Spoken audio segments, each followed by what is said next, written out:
Olá, seja bem-vindo à nossa série Aprenda Mais e vamos continuar falando nesse segundo episódio sobre bibliologia. Você é o nosso convidado, vamos lá. E no episódio passado nós vimos lá a estrutura bíblica, como são divididas os livros, as classes, e hoje nós queremos entrar em algo mais direto acerca da estrutura da palavra. Esses 66 livros que estão catalogados são chamados livros canônicos.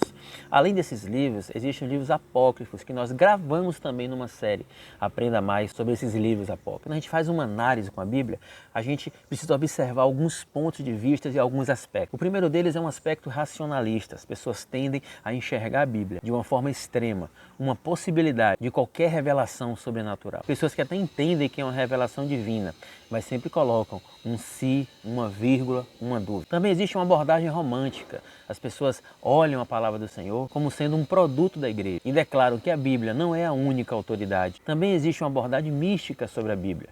Que as pessoas entendem que tem uma experiência pessoal com a Bíblia, que alguns aspectos podem falar ao seu coração. Se analisarmos por um ponto de vista neo-ortodoxo, nós vamos ver que a Bíblia, ela pode sim ser a palavra de Deus, mas ela existe em erros. Se analisarmos sob o ponto de vista de seitas, a Bíblia pode ser enxergada por alguns como um livro que tem uma posição de poder definir algo sobre o seu autor, sobre a sua criação. Mas a nossa abordagem é uma abordagem ortodoxa, estabelecendo a Bíblia como sendo a verdade absoluta, a palavra de Deus revelada para mim e para você. E existem maravilhas na Bíblia que precisam ser observadas. Primeiro, a sua forma de composição de escrita. Ela foi catalogada durante 1500 anos. Mais de 40 autores e pessoas foram envolvidas nesse processo, gerando nisso um único livro. E é muito interessante nós observarmos o contexto, desde Gênesis até Apocalipse, uma peça de quebra-cabeças que se junta, formando aquilo que nós entendemos ser a nossa base de fé,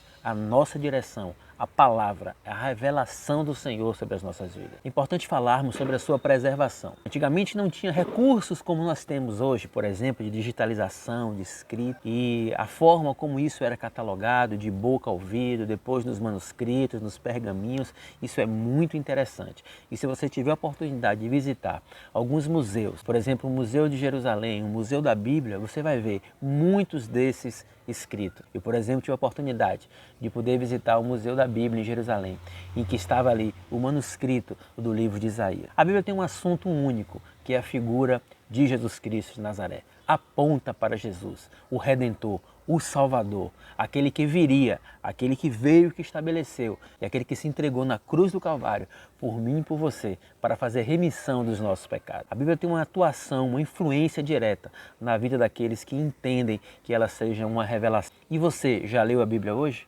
É muito importante nós estabelecermos hábito, cultura de leitura da Bíblia. Ainda que num primeiro momento comece com pequenos versículos, depois vai evoluindo para capítulos, depois constitua a leitura de um livro inteiro. E ainda melhor, não apenas uma leitura, mas um estudo, um devocional, uma entrega, uma experiência, uma troca.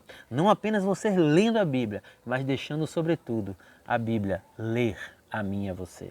Como sendo a palavra de Deus, ela precisa ter uma influência direta nas nossas vidas, precisa falar ao nosso coração, precisa demonstrar quem é Deus, o seu cuidado, o seu amor por mim e por você e, sobretudo, o plano que Ele tem de salvação para mim e para você. E por hoje é só, nós nos vemos no próximo episódio.